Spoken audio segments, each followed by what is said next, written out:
About 80 miles north of Las Vegas, deep into the desert, lies the town of Rachel, Nevada.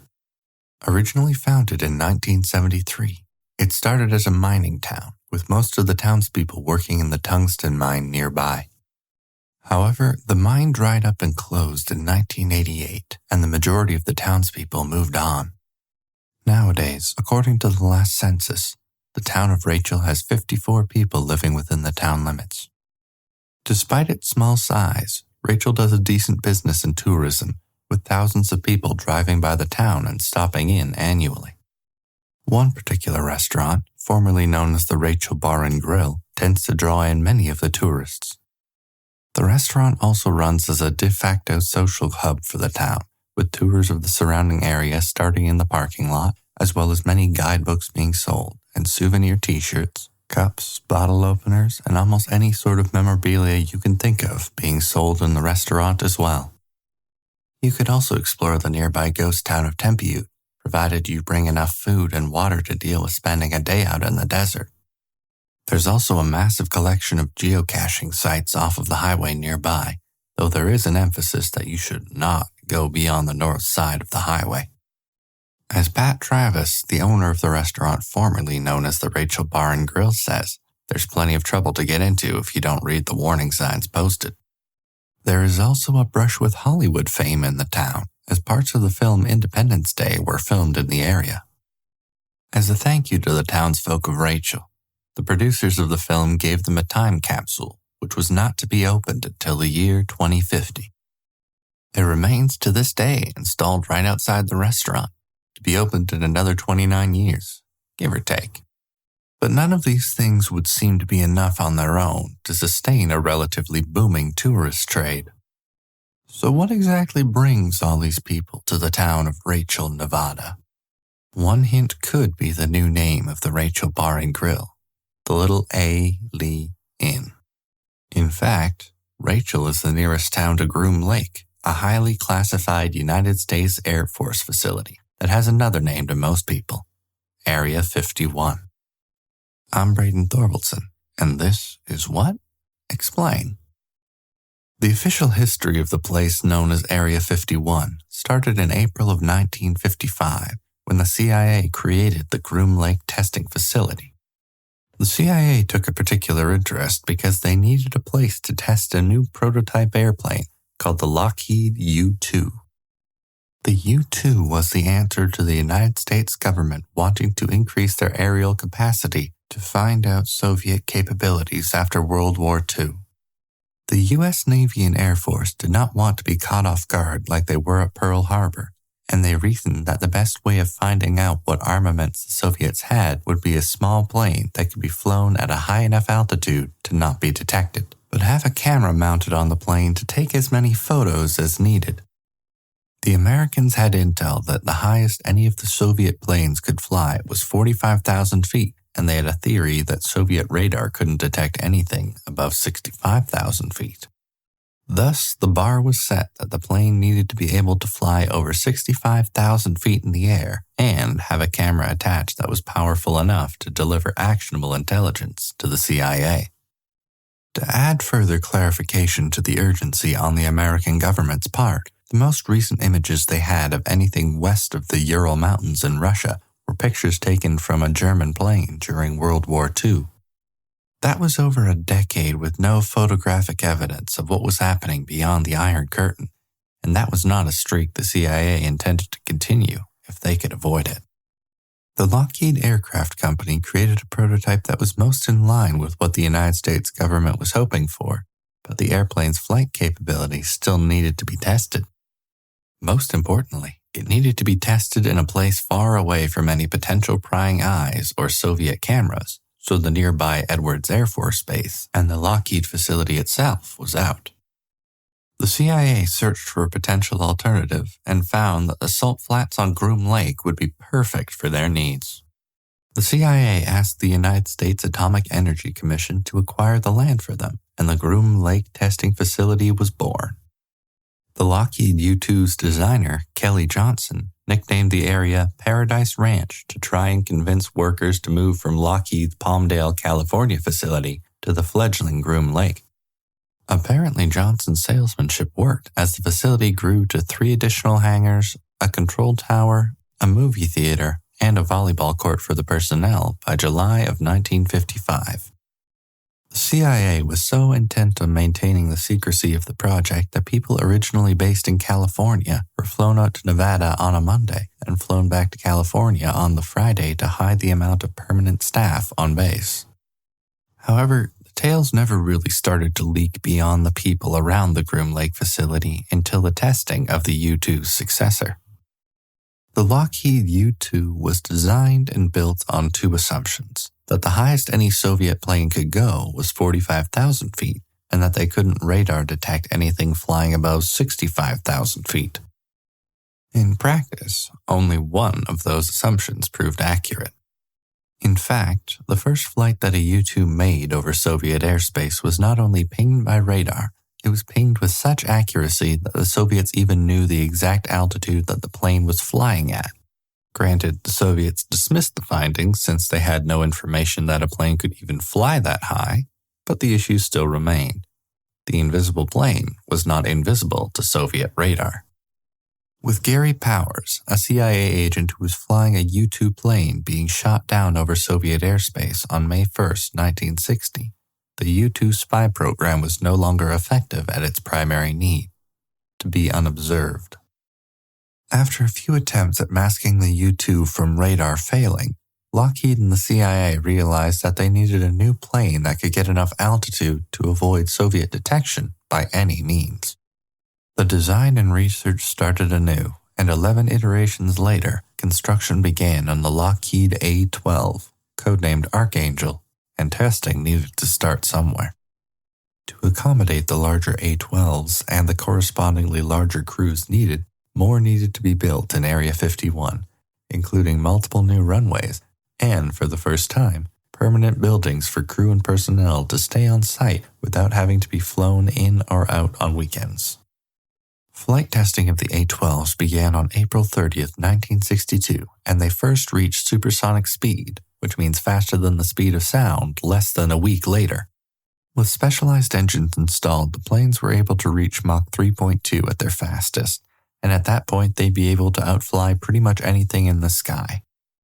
The problems with testing planes that were on the cutting edge of technology are twofold. Firstly, it is impossible to hide something breaking the speed of sound.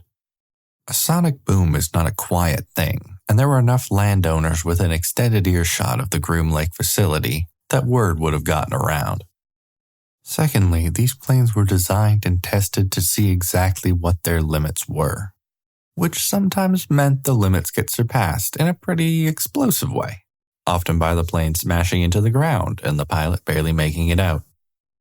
4 A-12s were lost in various stages of flight testing, but the first crash showed just how serious the CIA was about keeping the project a secret. The pilot managed to eject safely and hitched a ride to the nearest highway patrol office, where he called the base and explained the situation. The CIA jumped into action, telling 2 farmers with fields near to the crash site that the plane had atomic weapons, so they shouldn't approach. Local law enforcement in the area, as well as a family that lived nearby, were given $25,000 each in cash in exchange for not talking to anyone about what they had seen. So, for those keeping track, you have sonic booms, mysterious aircraft, and mysterious men, presumably dressed in black, appearing to warn people who may have seen something to not talk to anyone about it. Yet another cause for the unidentified flying object sightings that seemed to crop up around Area 51 was that, well, there were in fact a fair number of flying objects around that had rarely been seen by American eyes. Groom Lake was also where the Americans tested whatever Soviet flight technology they managed to capture, recover, or reverse engineer to see precisely what they were up against.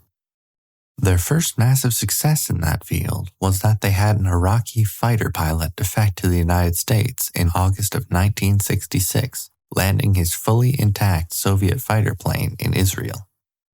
The CIA acquired the plane and transferred it to Groom Lake in 1967, where they put the plane through its paces and directly compared it to the A-12s. to see where the American technology stacked up.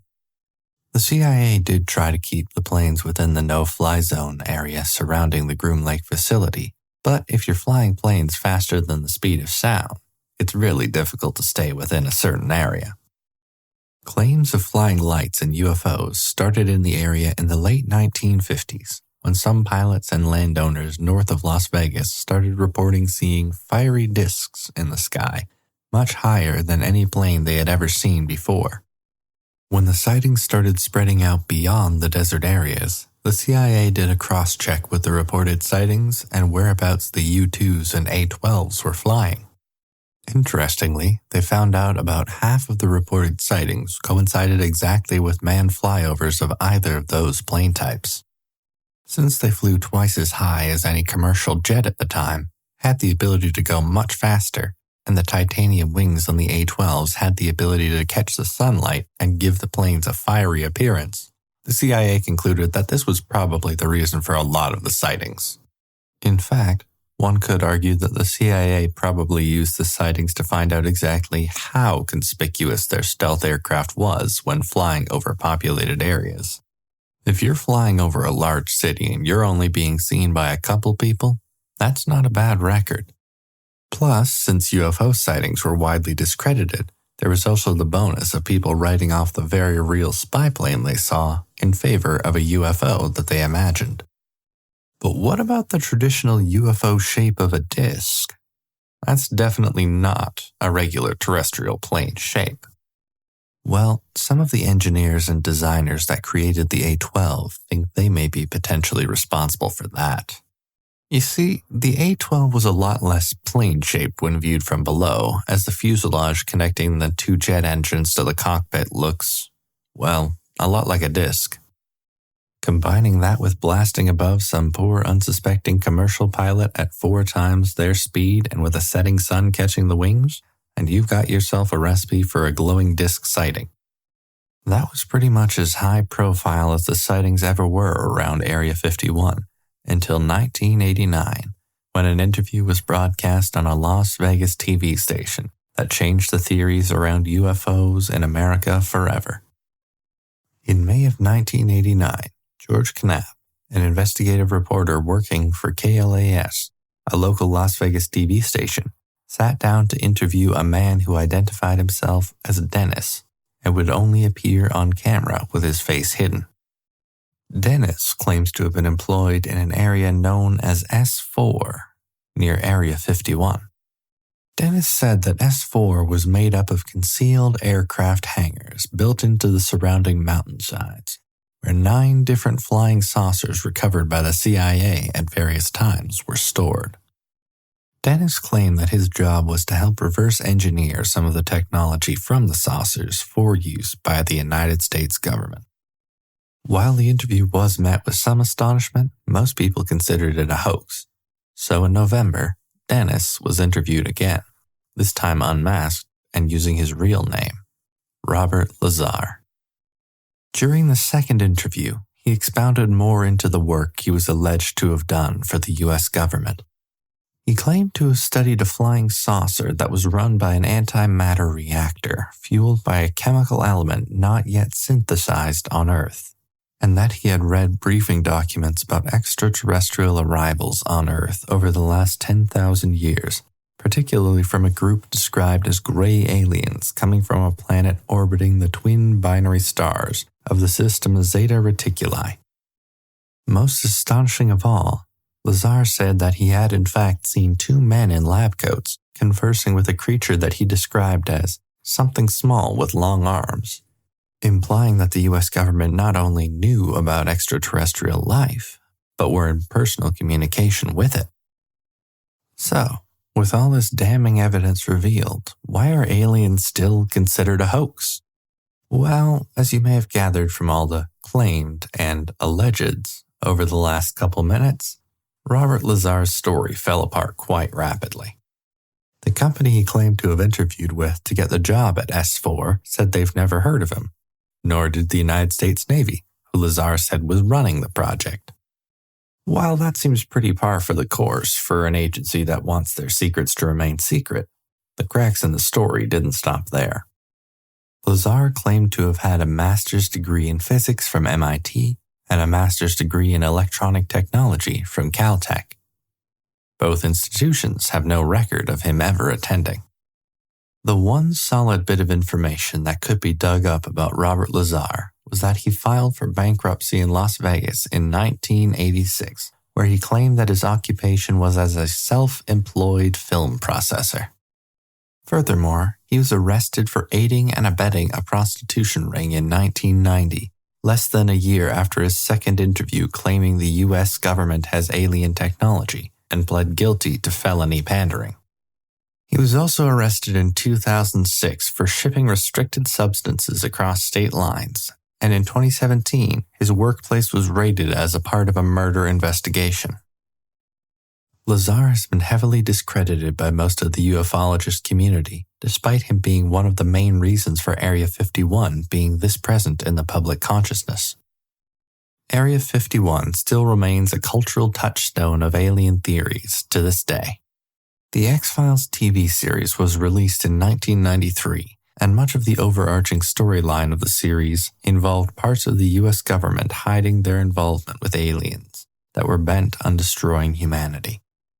A CNN poll in 1997 found that 80% of Americans thought that the government was hiding knowledge of the existence of extraterrestrial life forms, and Area 51 seems to be where the majority of Americans think the aliens are hidden. This was emphasized even more heavily in 2019, when an anonymous Facebook event called Storm Area 51, They Can't Stop All of Us, made the rounds online. Despite the fact that over 365,000 people confirmed that they would attend online, only a few hundred people made it to the area, and the crowds were mostly deterred by the armed guards at the gates of Area 51. Area 51 still remains active to this day, and if you look to the skies around Rachel, Nevada, you can occasionally see glimpses of something flashing through the night sky. It's probably just a plane, though. Right? I'm Braden Thorwaldson, and I'll talk to you all in a couple weeks. Audio mixing for this episode was done by Craig Murdoch, who advised me that camping out in the desert outside of Rachel, Nevada is a terrible way to gain first-hand research, but an excellent way to get a sunburn. If you want to be up to date with all things podcast related, why not follow us on Instagram at WhatExplainCast and on our Facebook page as What Explain Podcast. Don't forget to subscribe to us on Apple Podcasts, Spotify, or wherever you get your podcasts. And if you have some time, please rate and review us. It does help push us to the top of some algorithms, making sure more people can hear the podcast. Thank you to everyone who's already rated and reviewed the show. I really appreciate it.